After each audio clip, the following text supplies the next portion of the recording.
you can do a little Macron translation for us to start. What does he mean by this phrase, Islamic separatism? Well, culture reminds back to the attacks in France in 2015. There were two major attacks. The first one against Charlie Hebdo, the newspaper, in which 12 people were killed, and then the Bataclan attacks in November that year when 138 people were killed. That was a complete traumatism in France and has changed the way most French people view Islam.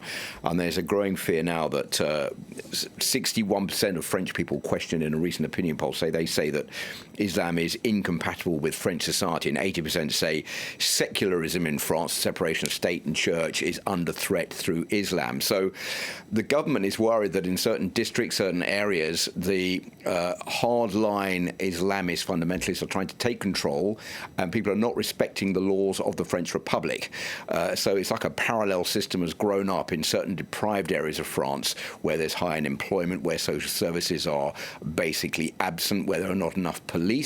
And this is an area where people have been able to, or Islamic fundamentalists have been able to take control. So the aim of the government now is to try to step in, to take back control of these areas by stepping up increased state cash, putting more police on the streets, and trying to survey mosques where they say that hardline preachers are against France, and trying to pull people into their web because they are not being given the chance to get a job in France or make their lives feeling integrated into French society. And that basically explains why the president went to Mulhouse yesterday, to one of what has been designated 17 priority areas with 27 take-back control districts of France.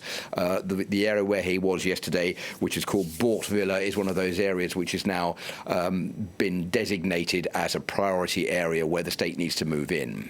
Let's talk a little bit more about secularism, though, because France is a secularist country. There's laws on the books indicating the separation of church and state. So how does this fit in with that concept? That is the big problem, because church and state have been separated since 1905. So the state cannot fund mosques and it cannot pay for imams to be trained. So a lot of them are brought in from overseas, notably from Algeria and Morocco.